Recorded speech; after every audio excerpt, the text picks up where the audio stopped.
चुनावी हलचल। नमस्कार, जेके अपडेट में आपका स्वागत है। मैं हूं अश्विनी गुप्ता। तो आइए नजर डालते हैं चुनावी हलचल की सुर्खियों पर।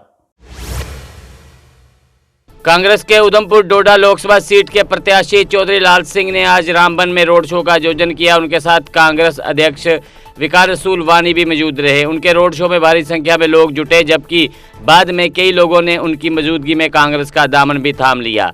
लाल सिंह ने कहा कि अब बाहरियों को नहीं मिलेगा कोई ठेका, जो भी काम मिलेगा स्थानीय युवाओं को ही दिया जाएगा।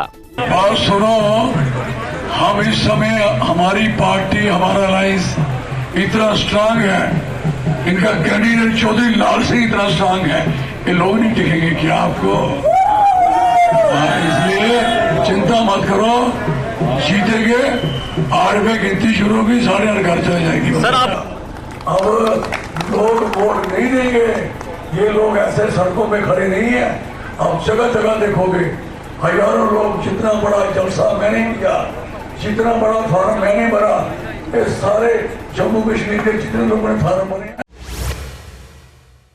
भाजपा के उधमपुर डोडा लोकसभा सीट से प्रत्याशी डॉक्टर जितेंद्र सिंह ने आज डोडा में एक विशाल रोड शो का आयोजन किया, जिसमें भारी संख्या में स्थानीय लोग मौजूद रहे। बाद में उन्होंने मरमट क्षेत्र के गोहा गांव में एक सार्वजनिक बैठक भी की, जिसमें हिंदू और मुस्लिम सहित सभी समुदायों के लोगों ने भाग लिया। इस मौके पर उनके साथ पूर्व मंत्री शक्ति परिहार और स्थानीय पीआरआई इखलाक वानी भी मौजूद थे।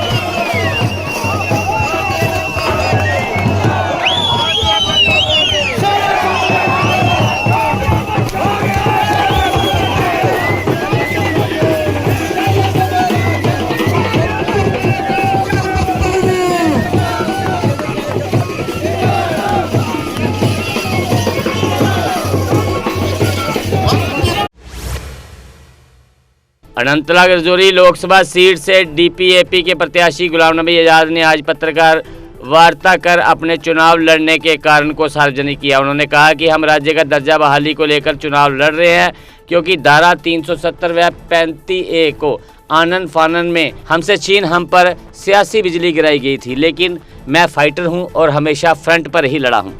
और मैं हमेशा फाइटर रहा हूं। I always lead from the front. पूरे हिंदुस्तान में जहां जहां मैं इंचार्ज रहा, तो मैंने पार्टी को प्रोग्राम नहीं दिया, मैंने प्रोग्राम बनाया, लेकिन उसको इम्प्लीमेंट खुद ही किया। तो मैं सब लीडर्स को एक बस में भर देता था, जितने भी लीडर्स, और खुद ड्राइवर की। पीडीपी अध्यक्षा महबूबा मुफ्ती ने उमर अब्दुल्ला के कल दिए बयान को लेकर आज पत्रकार वार्ता की और कहा कि उनकी बात से पीडीपी का कार्यकर्ता बहुत आहत हुआ है। ये बात उन्हें 2 माह पहले ही करनी चाहिए थी, तब उन्होंने नहीं की। लेकिन अब हमने निर्णय लिया है कि कश्मीर की 3 सीटों पर पीडीपी अपने प्रत्याशी उतारेगी और अपने वजूद को दिखाएगी। जो बात कल उमर साहब ने कही, ये बात ये आज से 2 महीने पहले कह सकते थे। मुझे फोन कर सकते थे फारूक साहब, उमर साहब मुझे बुलाते, मुझे कहते कि आपने फारूक साहब को जिम्मेवारी रखी है फैसला करने की। हमने ये फैसला किया है किसी वजह से कि आप शायद हमारे लोग बेहतर नुमाइंदे बन सकते हैं, कि आप मत लड़िए, हम सिर्फ लड़ेंगे। तो शायद जो लार्जर इंटरेस्ट है, क्योंकि आप देखिए हम किस चीज के लिए लड़ रहे हैं, हम तो लुट चुके हैं, हमारे पास क्या है अब? तो अब हम पार्लियामेंट की सीटों के लिए आपस में एक दूसरे के कपड़े फाड़े। तो अगर फारूक साहब ने या उमर साहब ने मुझे बुला के ये। नेका के उपाध्यक्ष उमर अब्दुल्ला ने कहा कि स्वास्थ्य को ध्यान में रखते हुए इस बार लोकसभा चुनाव में डॉक्टर फारूक अब्दुल्ला चुनाव नहीं लड़ेंगे, जबकि महबूबा मुफ्ती के सभी सीटों पर चुनाव लड़ने के बयान पर उमर ने कहा कि ये उनका फैसला है, इसमें कुछ नहीं कहूँगा, पर अगर वो चुनाव लड़ना चाहती हैं तो इसका मतलब ये है कि वो विधानसभा चुनाव में भी अलायंस नहीं चाहती हैं। ये दरवाज़ा उन्होंने खुद ही बंद कर दिया है। Who will contest from Srinagar? Who will contest from Baramulla? These are decisions that the party parliamentary board will take on the directions of the party president. You leave it to us. Whoever we feel is the most appropriate candidate for these two constituencies will be fielded on behalf of the National Conference, and we hope and expect that our candidates will receive widespread support from the voters in all the constituencies. अगर 5 की 5 सीटों पे उन्होंने अपने candidate उतारने का ऐलान किया है।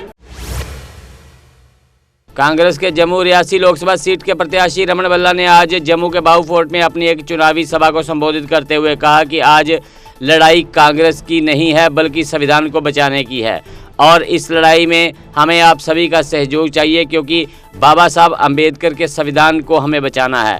इस मौके पर कांग्रेस के प्रभारी भरत सोलंकी भी लोगों को संबोधित किया। कल हमने फॉर्म भरा और सब लोगों ने दिल खोल के उस फॉर्म भरने में हमारा साथ दे दिया।